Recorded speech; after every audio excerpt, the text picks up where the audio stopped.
Muito bem. Eu convido você a se colocar em pé na presença de Deus e vamos meditar na palavra do Senhor, em nome de Jesus. Você que trouxe a sua Bíblia, vamos abrir as nossas Bíblias na primeira carta do apóstolo João, primeira carta do apóstolo João, capítulo 5,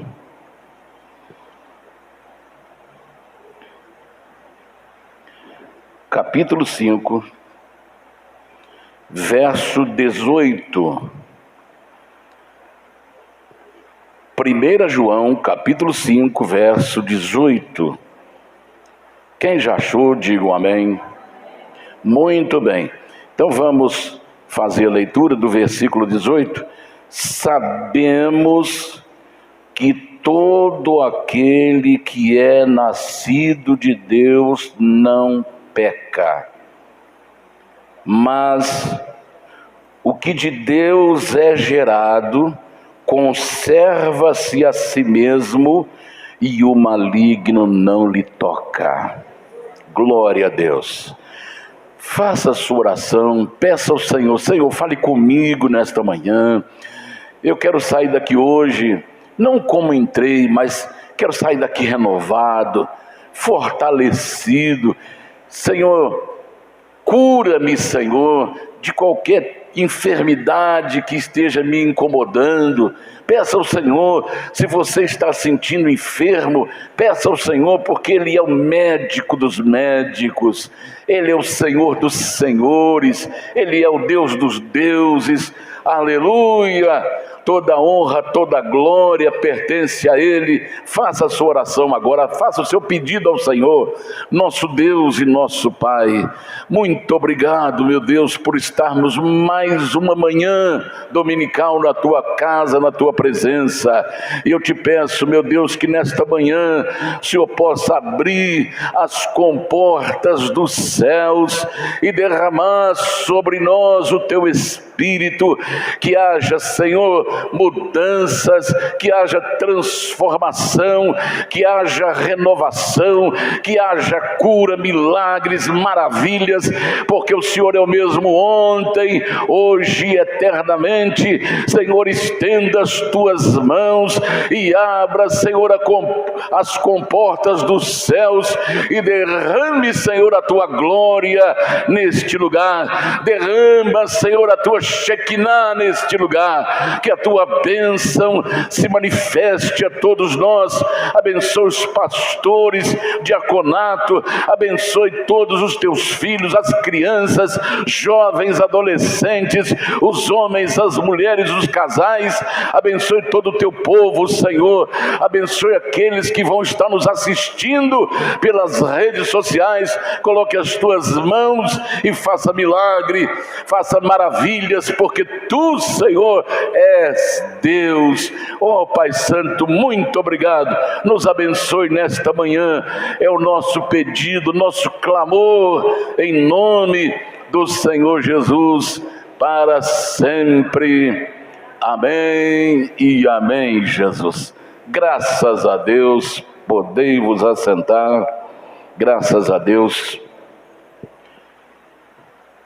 Muito bem. Nós vamos meditar nesse texto da palavra do nosso Deus.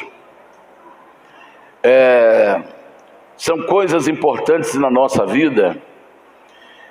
Hoje muitas pessoas procuram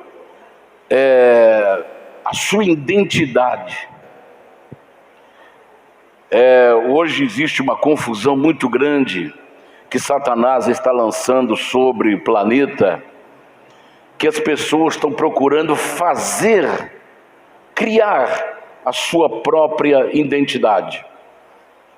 E às vezes esse tipo de movimento, vamos chamar assim, está sendo levado até para as crianças.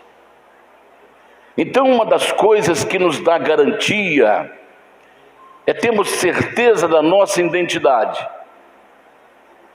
quando nós temos certeza da nossa identidade, da nossa filiação, isso nos dá segurança. E uma outra coisa que é procurado é ter segurança num mundo inseguro, num mundo que está desabando.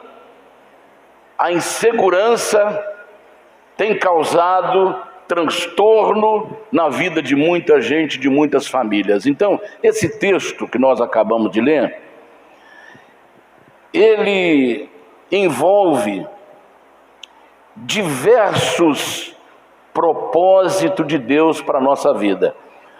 Primeiro propósito nesse texto: mostrar que apesar de estarmos em um mundo pecaminoso, separado de Deus, mostra a diferença entre os verdadeiros filhos de Deus e os pseudos filhos de Deus. Pseus quer dizer falso filho. Então a primeira coisa que esse texto nos mostra é os verdadeiros filhos de Deus. Segundo, mostrar o verdadeiro novo nascimento. O verdadeiro novo nascimento.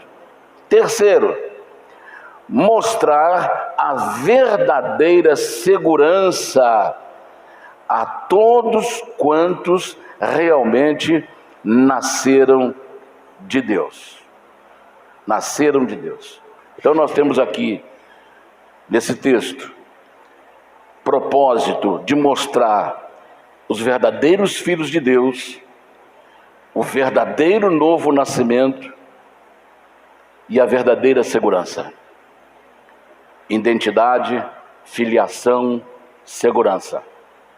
Então o assunto que eu quero abordar hoje é nascidos de Deus. Esse é o tema, o assunto que nós queremos falar hoje. Muito bem. O texto começa assim: sabemos, do verbo saber. Sabemos, isso todo mundo, todos verdadeiros servos de Deus precisa conhecer, precisa saber. Então o texto começa: sabemos. Isso quer dizer, a palavra sinônimo, ou algumas palavras sinônimos de sabemos, compreendemos, conhecemos, entendemos. Então isso nos torna cientes e convictos do poder divino que nos guarda. Então, seguindo o exemplo de um homem que viveu nessa terra muitos anos atrás, ele passou por uma prova muito forte, muito pesada na sua vida. Seu nome, conhecido de todos, servos de Deus, seu nome Jó.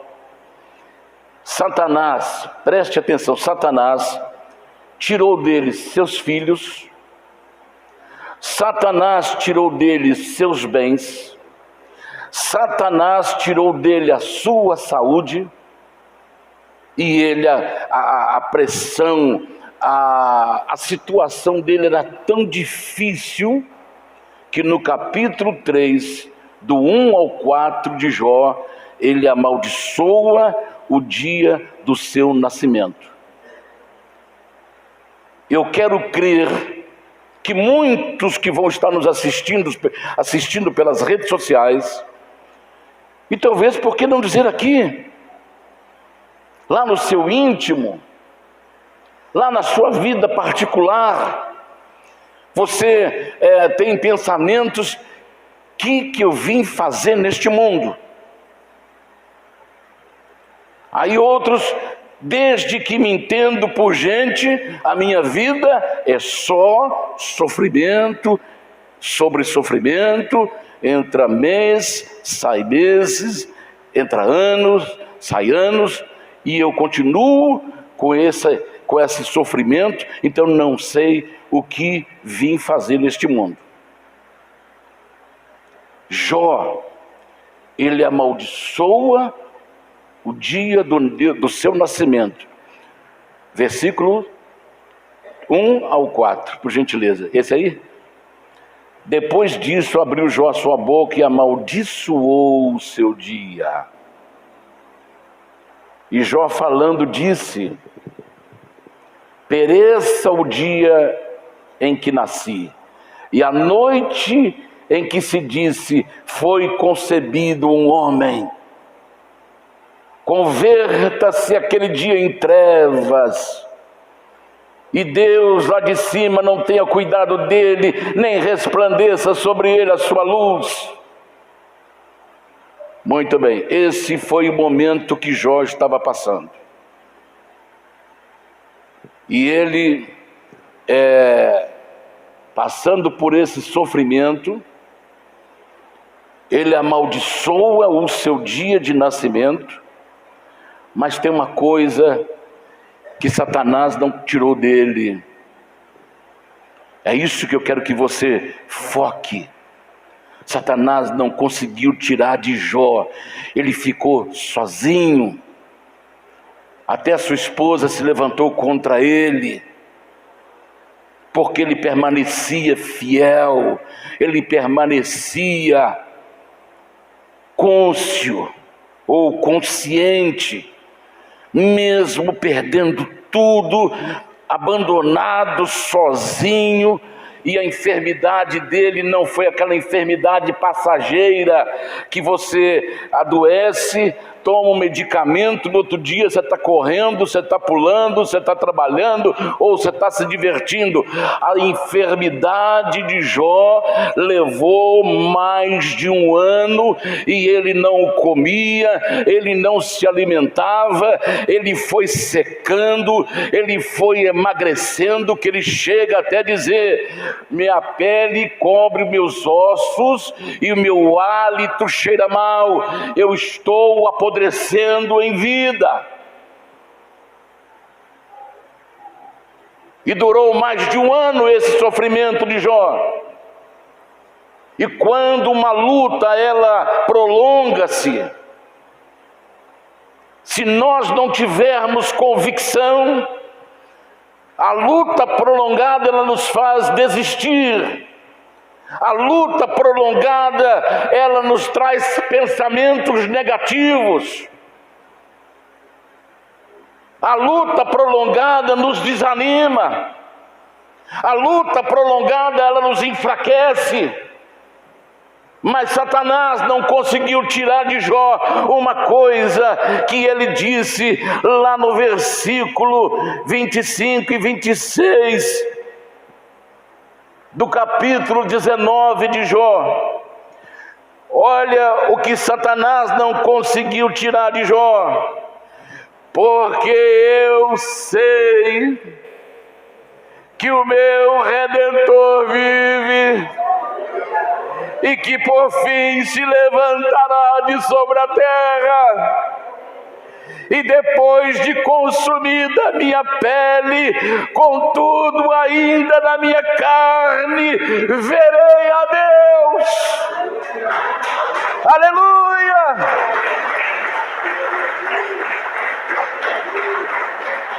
Aleluia! Jó estava doente, sozinho, abandonado, enfraquecido, caluniado pelos seus amigos, mas Satanás não conseguiu tirar dele o que ele sabia: eu sei que o meu Redentor vive. É por isso que nós temos que prestar bastante atenção no que Deus quer nos ensinar aqui hoje, porque hoje é muito bom, nós estamos juntos, nós podemos contactar um com o outro através das redes sociais, pedir uma força, pedir uma oração, pedir uma visita, pedir um aconselhamento, mas vai chegar momentos sobre a face da terra que as pessoas vão estar vivendo a sua dor sozinho, e é nessa hora que nós temos a certeza e precisamos saber que Ele é o nosso Redentor, como fez Jó. Você pode estar sozinho fisicamente, você pode estar sozinho, abandonado, desprezado, mas Satanás não vai tirar de dentro de você aquilo que você sabe. E o que você sabe? A exemplo de Jó, eu sei que o meu Redentor vive. Aleluia, aleluia, aleluia. Aleluia. Glória ao nome do Senhor. A exemplo de Paulo, Paulo estava aprisionado. Paulo estava numa prisão em Roma. E ele escreve várias cartas de dentro da prisão.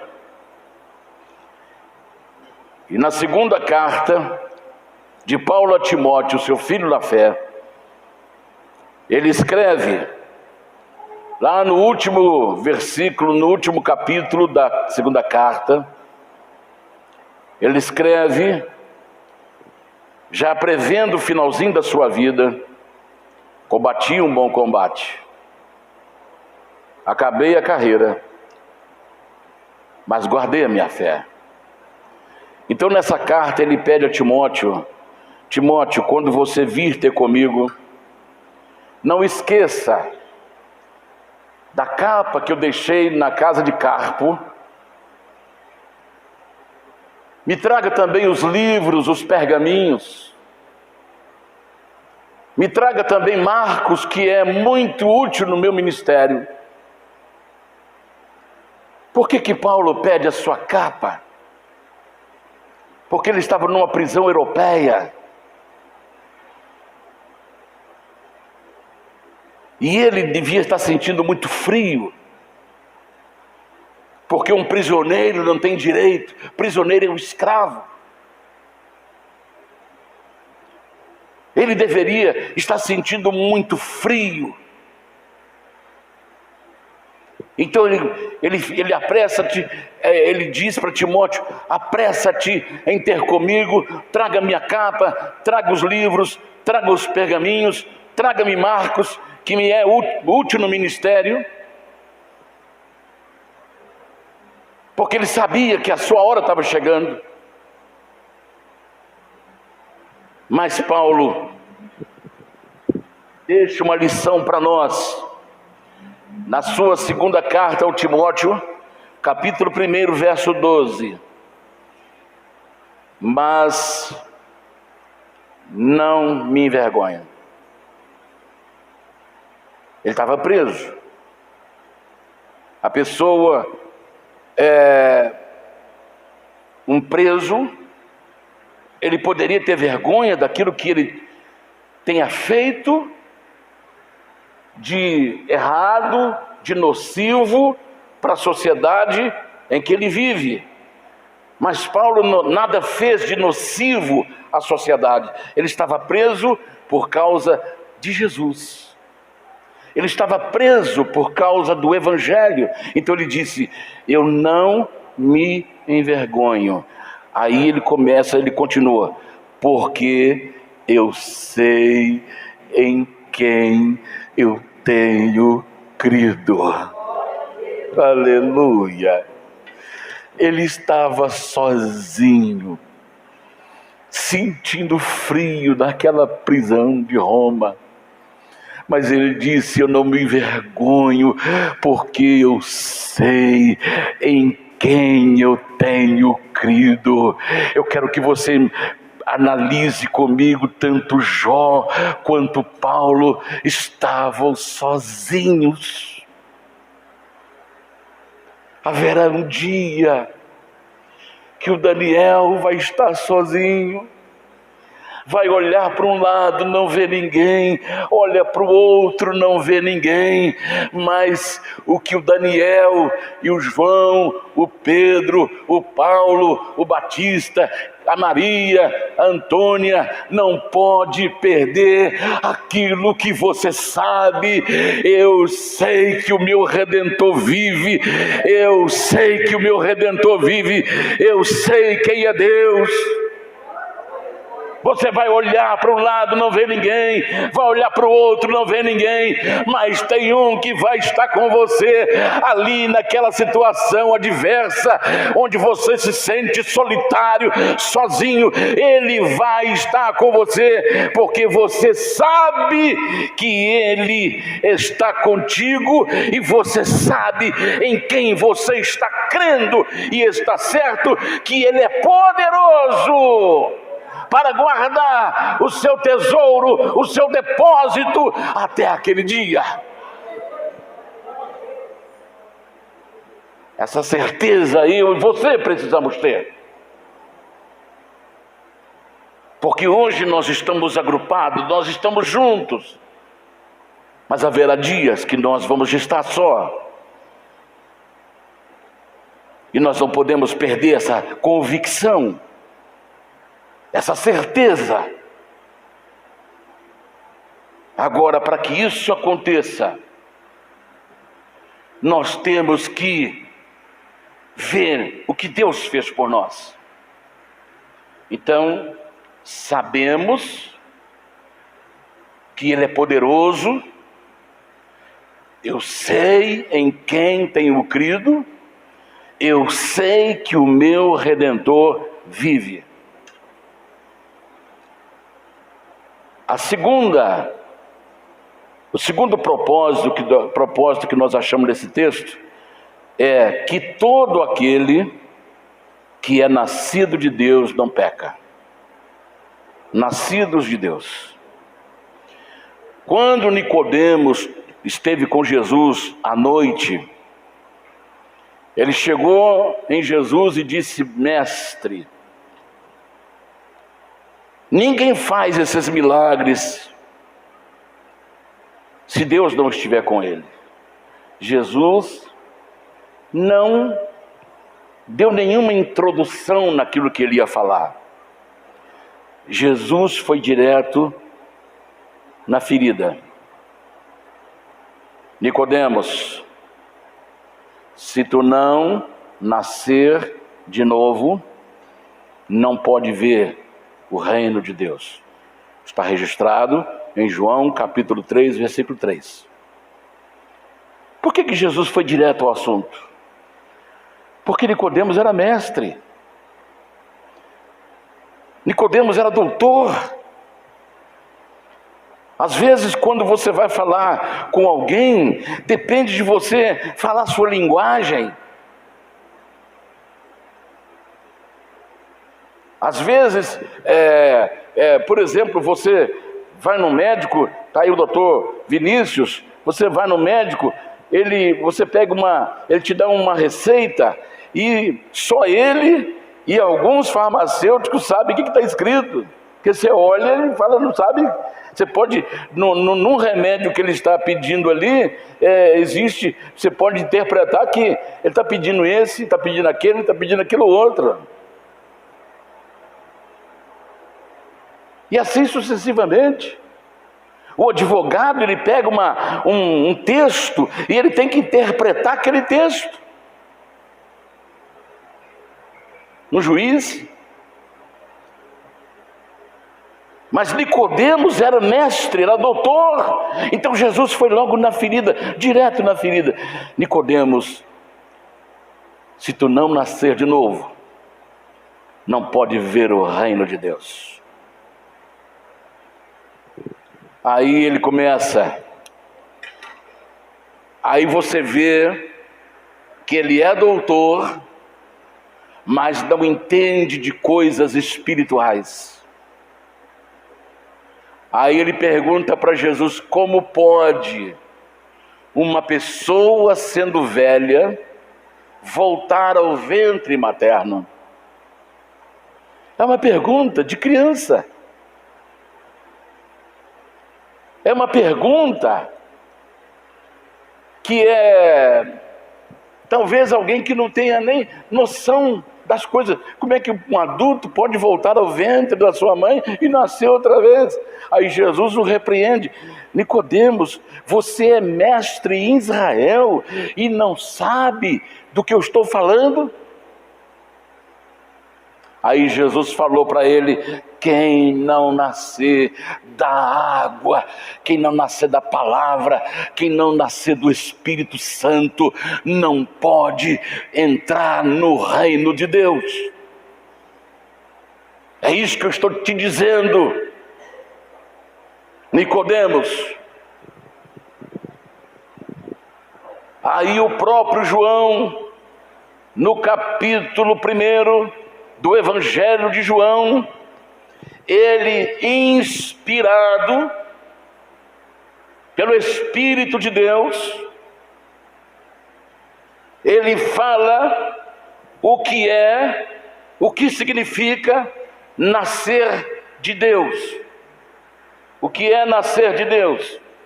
Aí ele vem dizendo, versículo 12: mas todos quantos o receberam, deu-lhes o poder de serem feitos filhos de Deus, aos que creem no seu nome, os quais não nasceram do sangue. Versículo 13: os quais não nasceram do sangue. Aqui está falando do DNA, que é a máquina que passa mais de 2 milhões de características dos pais para os filhos. Se tirar uma gota de sangue de mim e de você, eles sabem a minha origem, sabe a sua origem. Eles vão até lá atrás onde apareceram os patriarcas. Mas o nascer de novo não é nascimento de sangue, não vai mostrar a sua paternidade humana. Segundo, não nasceram do sangue, não nasceram da vontade da carne. Esse novo nascimento não vem dos desejos da carne, os desejos sexuais de um homem e de uma mulher. Esse novo nascimento não vem dos desejos da carne. Terceiro, esse nascimento não é da vontade do varão, não vem de um planejamento familiar, não vem de uma paternidade humana. Aí no quarto ele diz: mas ele veio de Deus, ele nasceu de Deus. Ele não nasceu do sangue, ele não nasceu da vontade da carne, ele não nasceu da vontade do varão, mas ele nasceu da vontade de Deus. Da vontade de Deus. Essa obra do novo nascimento, ela vem por intermédio do Espírito Santo, que opera uma transformação, um autêntico novo nascimento. Esse novo nascimento, ele não é físico, esse novo nascimento, ele é espiritual. E quando esse novo nascimento ocorre, cumpre-se o que está escrito em 2 Coríntios capítulo 5, verso 17: quem está em Cristo, nova criatura é, as coisas velhas já se passaram, tudo se fez novo. o pseudo-filho, ele diz que teve um encontro com Jesus, teve uma experiência do novo nascimento, mas nada mudou em sua vida. Então esse é pseudo-filho, é um filho falso. Porque quando o Espírito de Deus gera em nós, gera no nosso espírito, que foi morto lá no jardim do Éden, e depois todos que nasceram da queda de Adão, nasceram com o espírito morto. E quando alguém está morto espiritualmente, ele é um ambulante, ele é um defunto ambulante. Ele pode estar vivo fisicamente, mas ele espiritualmente. Então o novo nascimento, ele transforma a nossa vida de dentro para fora.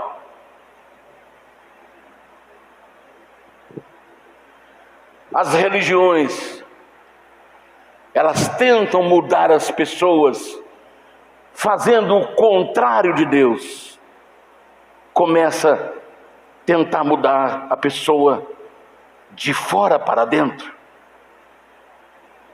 E aí, há um choque, há uma explosão, porque Jesus disse que se colocarmos vinho novo em odres velhos, quando o vinho novo começar o seu processo de fermentação, ele vai explodir o odre.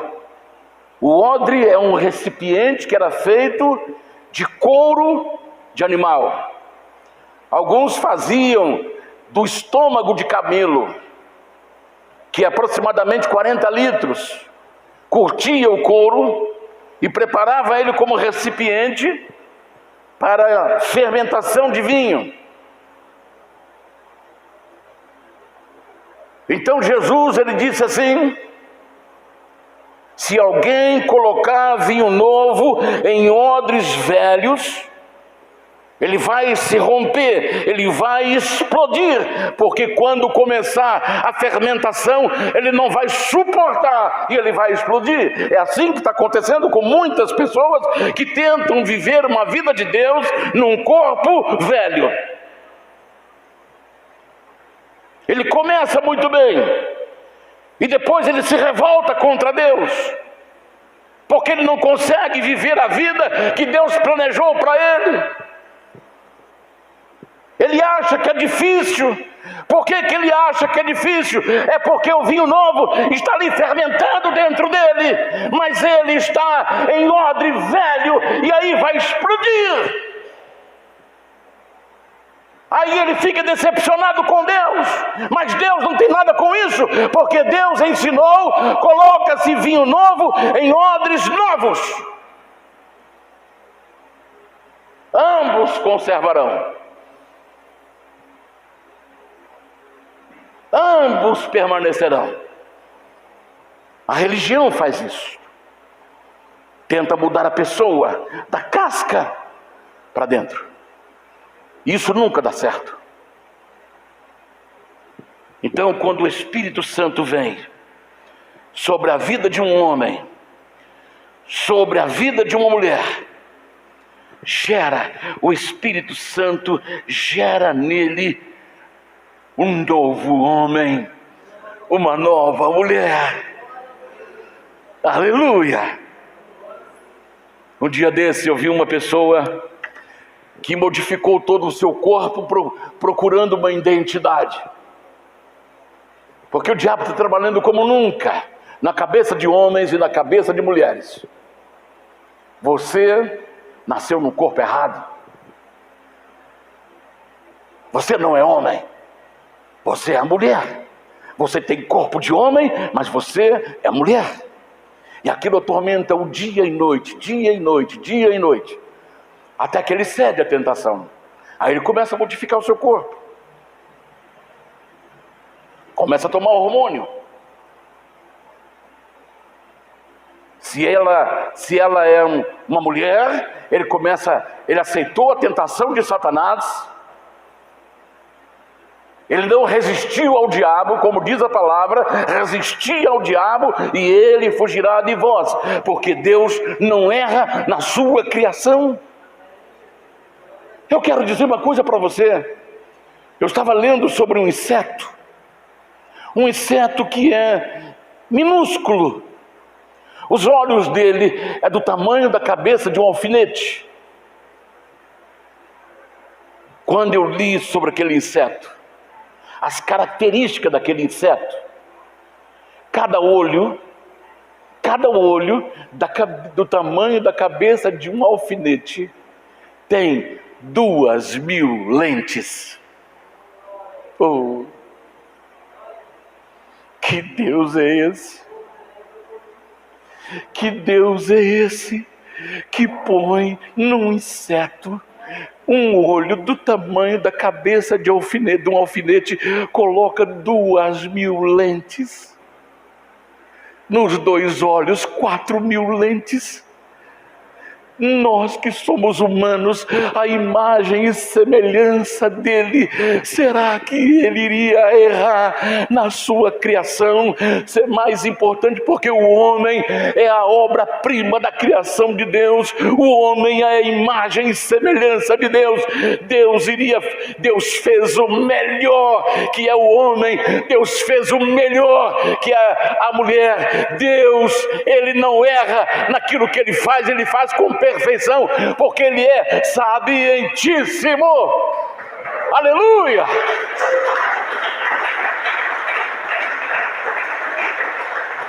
Mas Satanás não pode contra Deus, então ele ataca as criaturas de Deus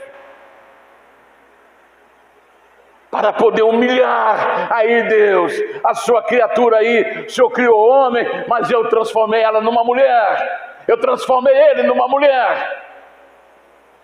Aí Deus, o Senhor criou ele mulher, mas eu transformei ele num homem.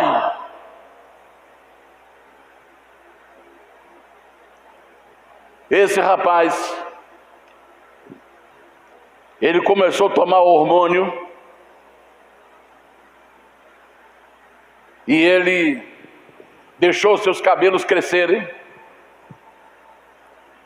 colocou seios, colocou roupa feminina e ele começou a dizer: eu sou uma mulher. Aí ele disse que teve um encontro com Jesus. Quando alguém tem um encontro com Jesus, obrigatoriamente tem que haver mudança. Tem que haver mudança. Ele disse numa entrevista: eu vou ficar do jeito que eu sou, porque Deus me aceita desse jeito. Eu quero dizer, Deus não aceita. Deus não aceita. Deus não barganha com Satanás. Por isso ele deixou tudo para o homem. Quem está em Cristo, nova criatura é. Aquilo que é velho passou, eis que tudo se fez novo.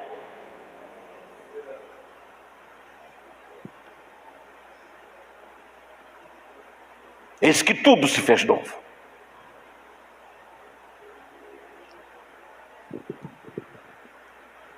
Nova criatura. Nova criatura é. As coisas velhas já passaram, eis que tudo se fez novo. Então, a palavra de Deus nos ensina: ao nascer de Deus, recebemos a natureza espiritual e moral de Deus. Quando alguém nasce de Deus, ele recebe a natureza espiritual de Deus. Ele recebe a natureza moral de Deus. A natureza é espiritual, Deus é espírito. Isso quer dizer que agora nós temos uma dupla vivência sobre essa terra. Não é de coração dobre, não. Coração dobre, como a Bíblia fala, é a pessoa que faz ao mesmo tempo as coisas de Deus, mas também faz a mesma coisa das coisas do mundo. Esse é um homem, uma mulher de coração dobre. Mas eu estou falando de natureza. Nós ganhamos uma natureza espiritual que estava morta. Então aí nós passamos a ver que Deus é espírito. Então o Daniel é também espírito. Então eu preciso, como um ser espiritual, eu preciso alimentar o meu corpo espiritual. E como eu alimento meu corpo espiritual? Pelo pão vivo que desceu do céu, Jesus, pela sua palavra, pelo Espírito Santo, pela oração, pela comunhão com Deus. Eu mantenho a minha vida espiritual viva e ativa. Mas também eu continuo sendo humano, continuo sendo físico. E no meu físico eu recebo a natureza moral de Deus. Que é a natureza moral de Deus? Ele é santo. Ele diz para mim: sede santo porque eu sou santo, diz o Senhor. Ele é justo. Aquele que pratica justiça é nascido de Deus. Ele é amoroso, Deus é amor. E aquele que ama agrada a Deus. Ele é bom. Deus nos transforma a nossa maldade em bondade. Não adianta eu frequentar uma igreja, uma denominação e continuar sendo maligno. Então eu sou pseudo filho de Deus. Eu não posso enganar Deus. Eu posso enganar o pastor, eu posso enganar os membros da igreja, eu posso enganar as pessoas que vivem comigo, eu posso enganar meus vizinhos, eu posso enganar meus colegas de trabalho, mas eu não consigo enganar Deus.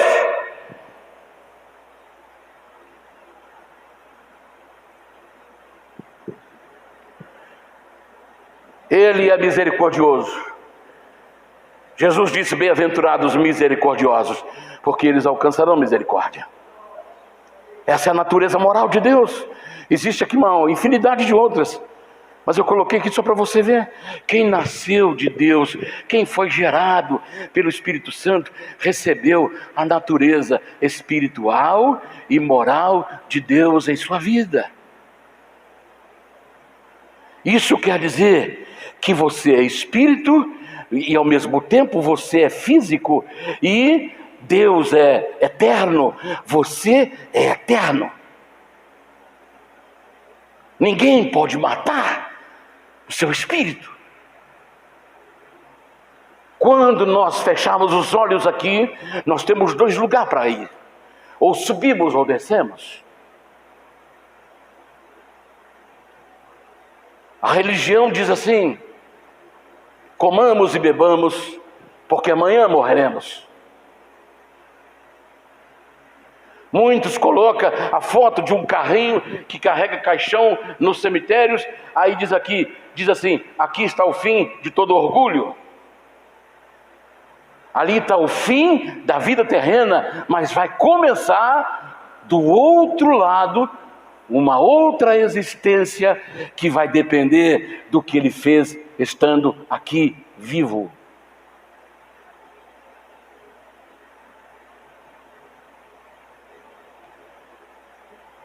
Então, irmãos, quando alguém recebe a natureza divina através do novo nascimento, gerados pelo Espírito de Deus, ele tem uma nova vida.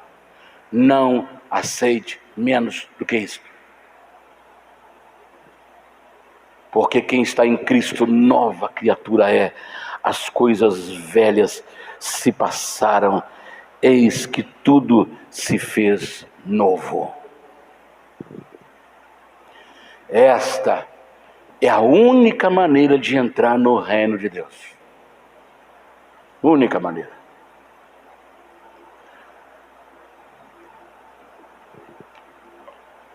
Vamos ver o que diz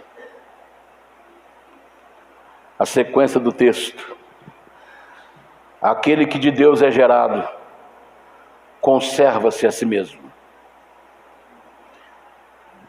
Esse conservar a si mesmo é uma ação do Espírito Santo em nossa vida. 1 Tessalonicenses, capítulo 5, versículo 23. Olha o que Deus fala aí.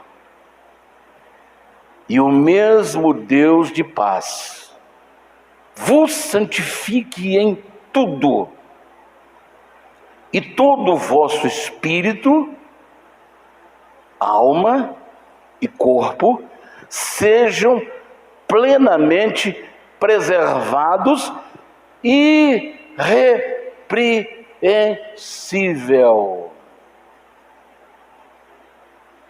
Suponhamos que essa pessoa que diz: eu encontrei com Jesus, mas eu quero continuar do jeito que eu sou. Eu nasci homem, mas eu vou continuar sendo mulher. Suponhamos que ele chegue até lá. Suposição. Aí, aqui está dizendo que o Espírito Santo vai cuidar tão bem da gente, tão bem do nosso espírito, tão bem da nossa alma, tão bem do nosso corpo, que eles serão irrepreensíveis. Aí aquela pessoa chega, muito bem, vamos pegar um nome de quem não tem aqui. Muito bem. Carlos não tem não, né? Muito bem, Carlos. Quando você nasceu, seus pais ensinaram você que você era o quê? Nasci homem. E por que você está assim? Porque eu achei que nasci no corpo errado. Então, você merece repreensão, porque você não deixou o meu Espírito Santo preservar o seu espírito, a sua alma e o seu corpo. Pode descer. Está dando para você entender? Não adianta arrumar desculpas, porque as desculpas dos homens serão esfarrapadas diante de um juiz soberano, de um juiz poderoso, de um juiz que não pode olhar para o seu rosto, porque brilha. Não podemos olhar para o seu trono, porque brilha. Não conseguimos olhar para ele, porque a sua glória está envolvendo o seu trono. E é esse juiz que vai dar a sentença.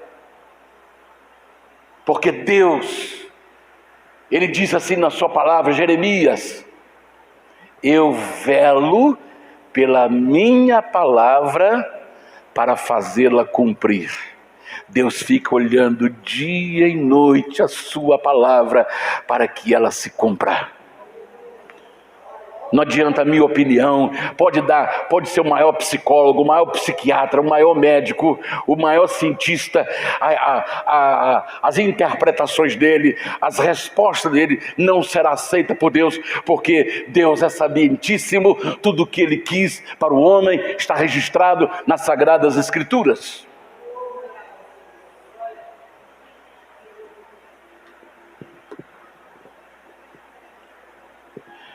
Aquele que é gerado de Deus conserva-se a si mesmo. Essa é a ação do Espírito Santo. Qual é a nossa parte dentro dessa ação do Espírito Santo? A nossa parte é ser cheia do Espírito Santo, sermos cheios do Espírito Santo. Então Deus colocou duas ordens. Uma em Efésios, capítulo 5, verso 18, que ele diz lá: não vos embriagueis com vinho em que há contenda, mas enchei-vos do Espírito Santo. O que o Daniel precisa fazer? Encher do Espírito Santo. O que você precisa fazer? Encher do Espírito Santo. Encha do Espírito Santo, encha do Espírito Santo, encha a sua vida do Espírito Santo, encha do Espírito Santo, porque você cheio do Espírito Santo, ele vai conservar o seu espírito, conservar a sua alma, conservar o seu corpo, irrepreensível. Para quê? Para a vinda de nosso Senhor Jesus Cristo. Nós estamos hoje sendo preparados para a vinda de Jesus. O Espírito Santo está trabalhando em mim e cada dia eu melhoro um pouco mais. O Espírito Santo está trabalhando em você e cada dia você melhora mais, porque Deus ordenou que nós devemos desenvolver a nossa salvação com temor e tremor.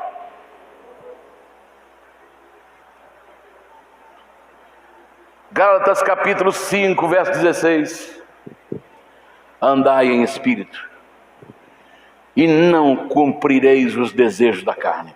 Então nós temos que encher do Espírito, e estando cheio do Espírito Santo, nós vamos andar na direção do Espírito Santo, e aí nenhum desejo da carne será satisfeito. Aleluia, aleluia, glória a Deus. Enchei-vos do Espírito Santo, enchei-vos do Espírito Santo.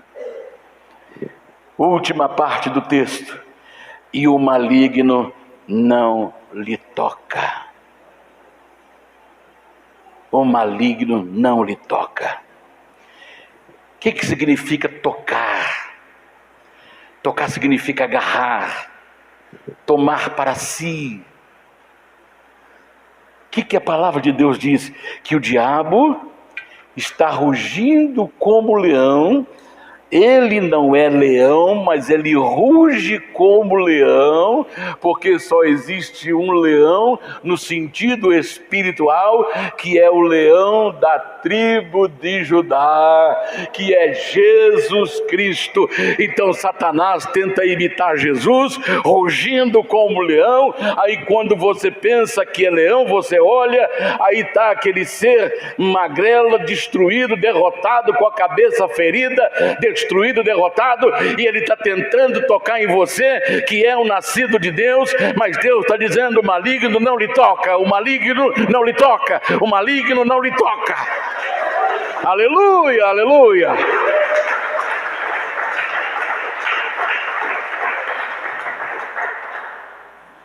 Aleluia, aleluia. O maligno não lhe toca.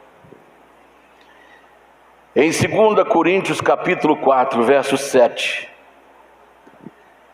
a palavra de Deus diz que nós somos um tesouro em vaso de barro.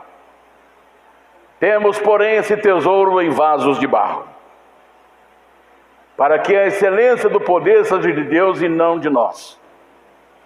Então você é um tesouro de Deus. Você é um tesouro de Deus. Você acredita que você é um tesouro de Deus?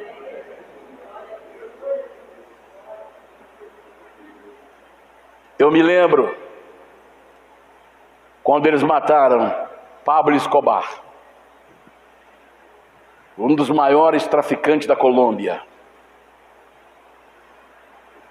Ele ganhou tanto dinheiro com o tráfico de drogas para o mundo inteiro, que ele montou um zoológico na Colômbia. Ele trouxe da África elefantes, ele trouxe da África girafa, ele trouxe da África hipopótamo.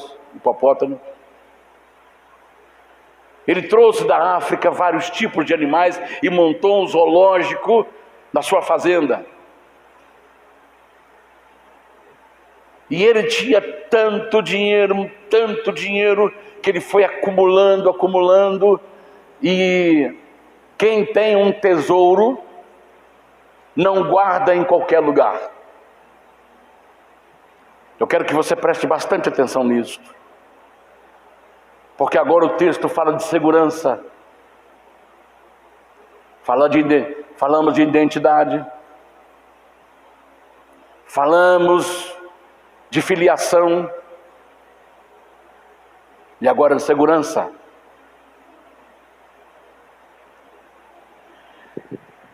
Quando Pablo Escobar morreu, eles começaram a vasculhar. A fazenda dele foi abandonada e os animais escaparam. E hoje tem muitos animais que rondam ainda as florestas da Colômbia. Muitos desses animais estão no Mato Grosso, na Amazônia, porque a Colômbia faz divisa com o Brasil, com a floresta amazônica. E aí começaram a vasculhar as fazendas dele. E depois de muita procura, acharam um cofre subterrâneo, muito bem escondido, muito bem guardado. E quando abriram aquele cofre enorme, que é um quarto dessa igreja, você dividir essa igreja em 4, você vai ver o tamanho desse cofre. E quando abriram, tinha aproximadamente 1,5 metro de altura de notas de dólares, 1,5 metro de altura, por uns 4, 5 metros de comprimento, por uns 3, 4 metros de largura, só em dólar. Tudo mofado. Se um homem procura guardar suas riquezas, que é o seu tesouro, bem guardado, imagine Deus, que é o dono desse tesouro, que é o dono do seu tesouro. Como é que Deus guarda o seu tesouro? Efésios capítulo 2, verso 6.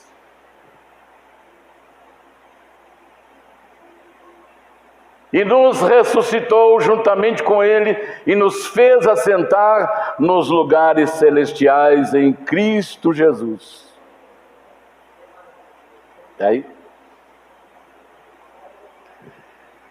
Onde é que Deus está guardando esse tesouro?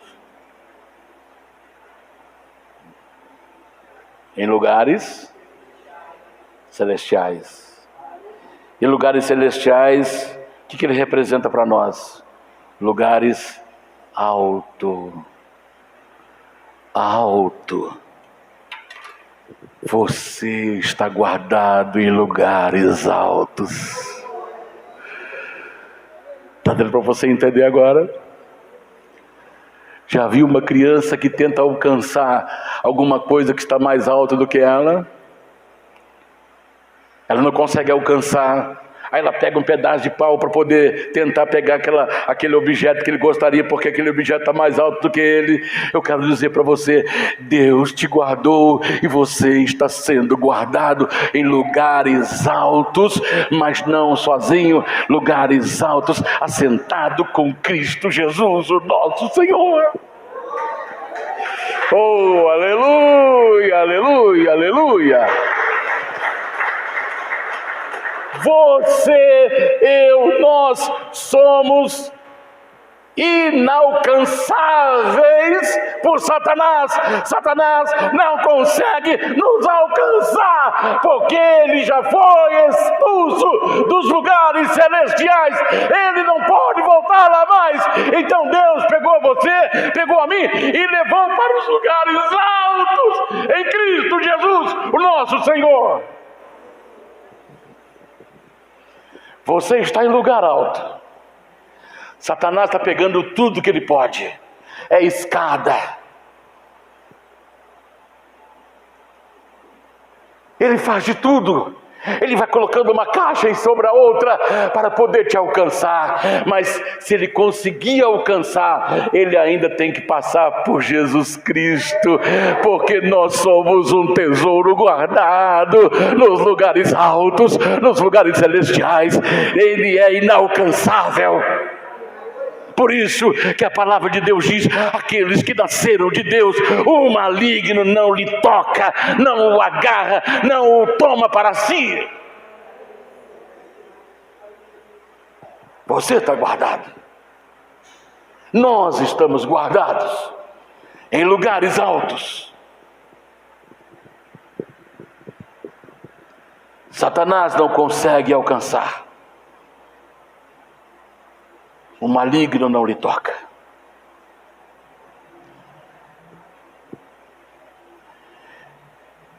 Todos nós sabemos que o inimigo tem o seu poder. Satanás faz milagre? Faz. Só que o milagre que Satanás faz é um milagre falso. Vou só te dar um exemplo aqui na Bíblia. Quando Moisés foi até o Egito e foi estar com o Faraó e falou: Faraó, Deus me mandou, Deus me ordenou para levar o seu povo daqui. Qual é o nome dele? Eu sou. Você só fala isso, Moisés. Eu sou, me mandou aqui. Como é que eu posso? Aí ele pegou o seu cajado e jogou na frente de Faraó.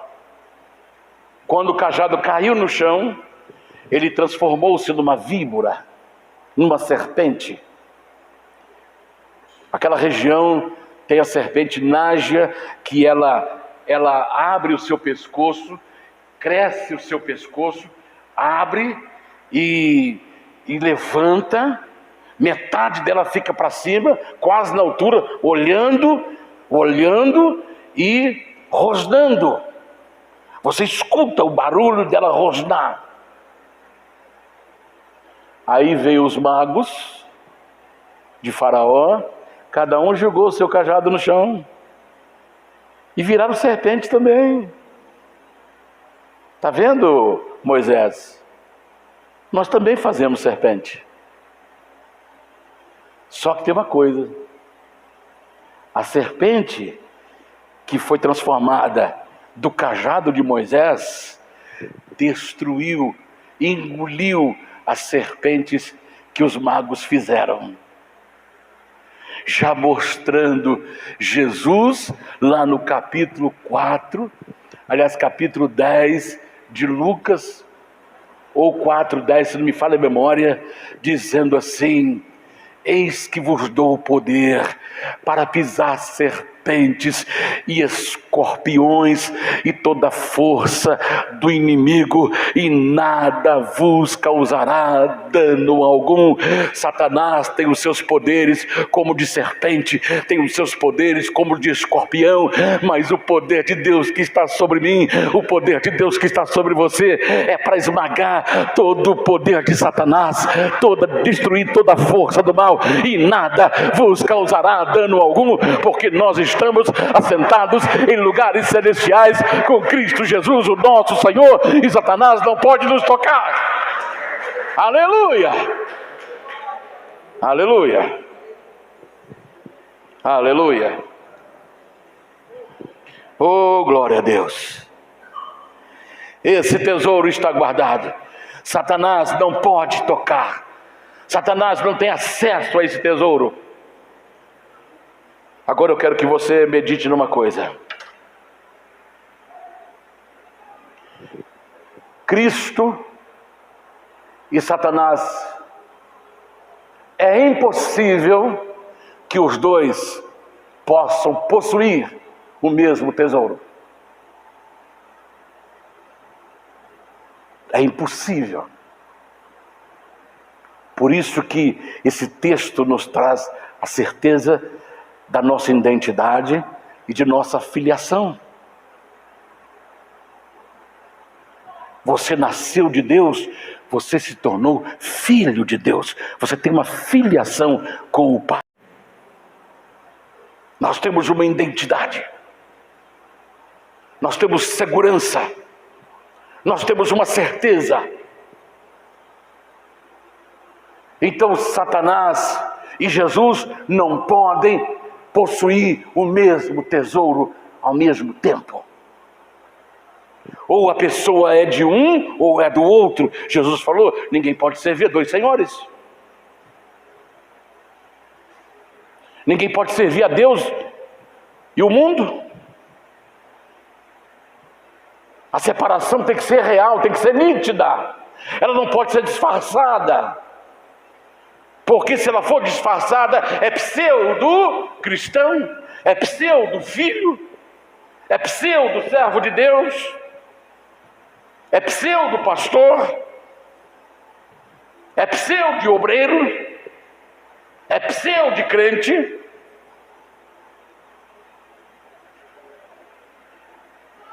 Então ou é de um ou é do outro. Aí Jesus, ele diz lá no capítulo 10 de João, verso 28 até o 30, olha o que Jesus disse aí: dou-lhe a vida eterna, e nunca hão de perecer, e ninguém as arrebatará da minha mão. Meu Pai, quem mas deu, é maior do que todos, e ninguém pode arrebatá-las da mão do meu Pai. Preste atenção. Eu e o Pai somos um. Preste atenção agora. Não foi eu que vim a Jesus.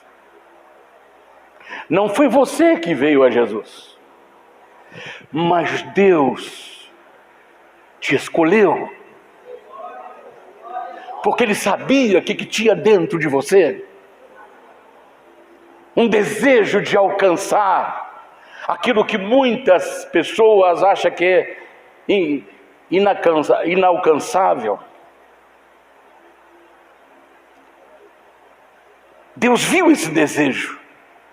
E a Bíblia diz assim: se você o procurar, se você o buscar, ele se deixará ser achado. Aí Jesus diz assim: a ovelha que o meu Pai me deu, ninguém a arrebatará das minhas mãos, porque o meu Pai é maior. Meu Pai que me deu é maior do que todos, e ninguém pode arrebatá-las da sua mão, ou da mão de meu Pai. Preste atenção. Você está observando ali que Jesus falou que ninguém tira a ovelha da mão do Pai e da mão dele? Deu para reparar? Ele falou ali, ó, ninguém pode arrebatar da mão do meu Pai. Mas ele falou que o Pai que deu a ovelha para ele, e ninguém pode arrebatá-la da mão dele. Então vamos entender isso. Nós homens somos desajeitados para pegar criança no colo. Quando nasceu o Jonatas, quando nasceu o Arthur, quando nasceu a Thalita, quando nasceu a Eloá, aí a mãe tem a sua maneira de pegar, porque é uma criança indefesa, que os ossinhos estão tudo molinho. Você pega, tudo desmonta, a articulação não tem, está muito devagarzinho, porque está começando agora a fortalecer as articulações, os ossinhos estão molinhos, aí toma cuidado com a cabeça, tem aí a moleira, né? Ela fica lá no meio da cabeça, aí você fica doido para pegar. Você quer pegar um pouquinho? Eu quero pegar. Cheiro de criança é muito gostoso, né? Cheirinho de criança. Aí ela vai passar para você, para o pai, a criança. O que a mãe faz? Põe a mão aonde eu estou com a mão. Está dando para você entender? A sua mão entra dentro da mão da sua esposa e você substitui a mão dela pela sua para poder pegar a criança. Onde ela pôs a mão, você põe e pega. desajeitado, mas pega. Então o que Jesus está ensinando ali? Quando o Pai trouxe a ovelha para ele, Jesus pôs a mão dentro da mão do Pai, e Jesus e Deus, porque Ele é um só, Ele disse: eu e o Pai somos um. Então a mão de Jesus está dentro da mão do Pai, segurando a ovelha quebrada, a ovelha machucada, a ovelha destruída, a ovelha derrotada, mas agora foi levada para a mão de Jesus. Ela começa a receber saúde, ela começa a receber força, ela começa a se movimentar. Agora ela se sente segura, porque ela está na mão de Jesus e está na mão do Pai ao mesmo tempo. Então Satanás não pode tirar você da mão de Jesus e da mão do Pai ao mesmo tempo, porque nós somos o tesouro guardado em Cristo Jesus e pelo Pai Celestial. Aleluia! Aleluia, aleluia!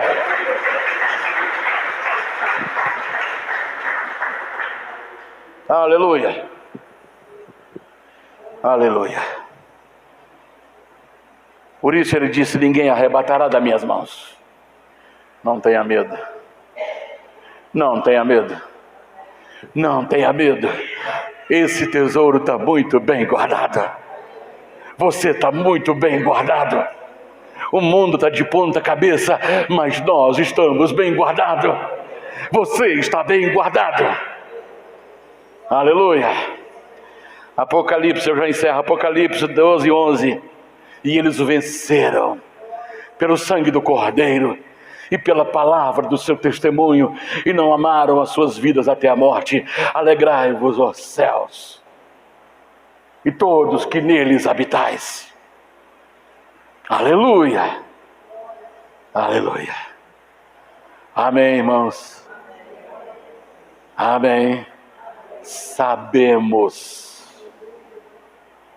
que todo que é nascido de Deus não peca, e de todos aqueles que é gerado por Deus, o maligno não lhe toca.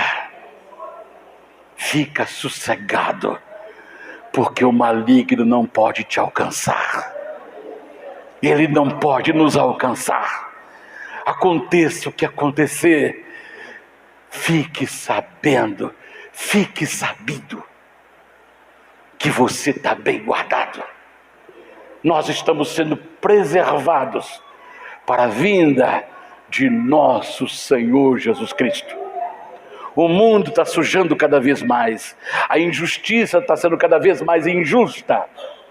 Os imundos estão cada vez mais imundos.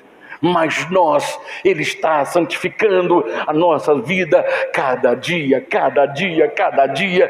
A nossa vida está sendo preparada para o arrebatamento pelo poder do Espírito Santo. Aleluia! Fiquemos em pé agora. Glória a Deus, aleluia, aleluia, aleluia.